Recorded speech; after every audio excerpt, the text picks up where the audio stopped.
अस्सलाम वालेकुम दोस्तों, उम्मीद है आप सब खैरियत से होंगे। तो आज का हमारा टॉपिक है एनीमिया। एनीमिया क्या होता है, क्यों होता है, इसके रीज़न क्या है, इसके कॉजेज़ क्या है, इसके सिम्पटम्स क्या है, इसके बारे में मैं आज आपसे डिस्कस करूँगी। मैं हूँ डॉक्टर खदीजा इरम। चलते हैं अपने टॉपिक पर। इस मर्ज़ में जिस्म में खून की मिक़दार कम हो जाती है या फिर खून जिस्म में रेड सेल की कमी हो जाती है या हीमोग्लोबिन की कमी हो जाती है, तो मरीज़ का जिस्म पीला ज़र्द पड़ जाता है, तो इसको हम कहते हैं एनीमिया। और इसकी जो अलामतें सिम्पटम्स होते हैं वो होते हैं जल्द और जिस्म ज़र्द पड़ जाना, या फिर जो रतूबतें झिल्लियाँ होती हैं वो फीकी पड़ जाती हैं, जैसे होंठ हो गए, आँखों के नीचे के हल्के हो गए, या आँखों को भी अंदर से देखेंगे तो येलो येलो सी नज़र आ रही होगी, या सफ़ेद इस तरह की चेंज हो जाती है। और इसके अंदर चेहरा, होंठ, नाखून वगैरह भी पीले ज़र्द पड़ जाते हैं, और जो जिस्म की हरारत होती है वो नॉर्मल से भी कम होती है। सही। और हाथ पैर भी सर्द रहते हैं, क्योंकि उनके जो दौरान है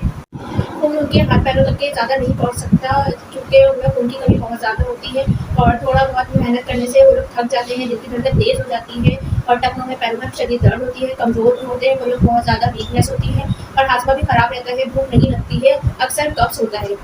और वो आँख उठाते ही उनको चक्कर आने लगती है, आँखों के आगे अंधेरा, सर चकराने लगता है, और सुस्त, काहिल, कामचोर होते हैं इस तरह के लोग जिनमें खून की कमी हो। सही है। और हैज़ भी मतलब रूटीन में नहीं आते हैं, कभी-कभार बंद भी हो जाते हैं, और चेहरा बिल्कुल फीका पड़ा हुआ होता है, या उनको लिकोरिया की बहुत ज़्यादा शिकायत हो रही होती है, और ये कि ऊँची आवाज़ में लोगों को बर्दाश्त नहीं होती। तो ये जो एनीमिया के सिम्पटम्स हैं, ये मैंने आपको ये सारे बताए हैं।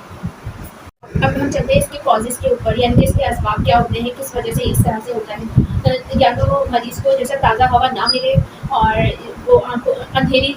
जो मतलब बहुत ज़्यादा अंधेरा हो उस जगहों पे रहने वाले, या खूनी बवासीर का होना, या खूनी दस्त का होना, या खूनी यूरिन वगैरह का होना, खूनी क़ै का होना, और खून का बाकसरत अखराज हो जाना, या कोई चोट वगैरह लगने की वजह से खून का बहुत ज़्यादा अखराज हो जाना, ये इसकी वजह से भी एनीमिया हो सकता है। तो ये या पेचिश या दस्त बहुत ज़्यादा हो रहे हों, या काफ़ी अरसे तक के बुखार के अंदर मुब्तला हो, और या फिर कोई फोड़े फुंसी या ज़ख्म की वजह से उसमें से बहुत ज़्यादा खून का अखराज हो गया हो, या दिमागी मेहनत बहुत ज़्यादा करते हों लेकिन खुली हवा में वर्जिश वगैरह नहीं करते, तो उसकी वजह से भी खून की कमी हो जाती है, या बहुत ज़्यादा बदहज़मी रहती हो, या कब्ज़ रहता हो, या इसकी वजह से भी जैसा एनीमिया हो सकता है। और या सुस्त काहिल हो, खुली ताज़ा हवा में वर्जिश ना करें, रंजो गम में रहते हों, फ़िक्र और टेंशन में बहुत ज़्यादा रहते हों, तो इस तरह के। और काफ़ी लेडीज़ को बाकसरत हैज़ आने की वजह से भी एनीमिया हो जाता है, कि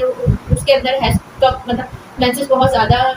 तादाद में हो रहे हों, या ब्लीडिंग बहुत ज़्यादा हो गई हो, तो उनके अंदर भी एनीमिया हो जाता है। या फिर बच्चों को फीड करवाने की जो पीरियड होता है उसके अंदर भी एनीमिया हो जाता है। एनीमिया के लिए आप आयरन नंबर 1 भी मंगवा के रख सकते हैं। इसकी 3-3 टैबलेट दिन में 3 दफ़ा इस्तेमाल करने से भी एनीमिया ठीक हो सकता है। और इसके अलावा हमारी आ जाती है, और सबसे पहले आ जाती है होम्योपैथिक मेडिसिन में चाइना। चाइना हम जब दे सकते हैं जब खून की कमी बहुत ज़्यादा हो गई हो, और ऐसे मरीज़ जिनमें बहुत ज़्यादा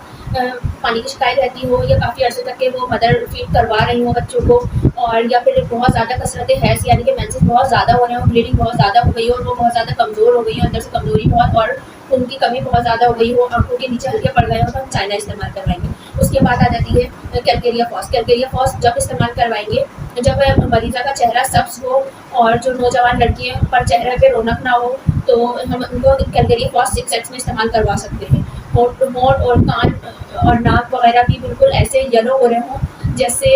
मुरझाए हुए से हों, बहुत ज़्यादा मतलब चमकदार नहीं हो, तो इस तरह की कैफियत में भी जब लगे कि इसके अंदर एनीमिया है, यानी कि खून की कमी बहुत ज़्यादा है, सख्त माइल्ड या पीला ज़र्द चेहरा पड़ गया हो, ये सारे सिम्पटम्स नज़र आए तो हम कैलकेरिया फॉस का इस्तेमाल करवा सकते हैं 6X में। तो ये इसके बाद आ जाती है आर्सेनिकम एल्बम। आर्सेनिकम एल्बम जब इस्तेमाल करवाएंगे शदीद किस्म की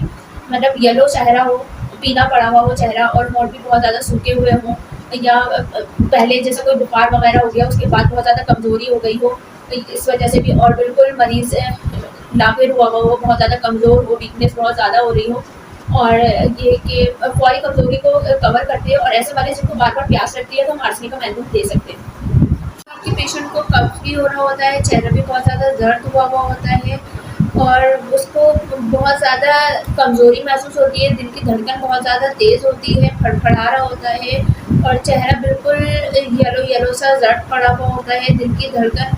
कभी तेज़ हो जाती है, कभी हल्की हो जाती है, यानी ये कंट्रोल से बाहर होती है, और वो वीक बहुत होता है, उसको तेज़ आवाज़ भी बर्दाश्त नहीं होती, तो ऐसे पेशेंट को हम मेट्रोम्योर इस्तेमाल करवा सकते हैं।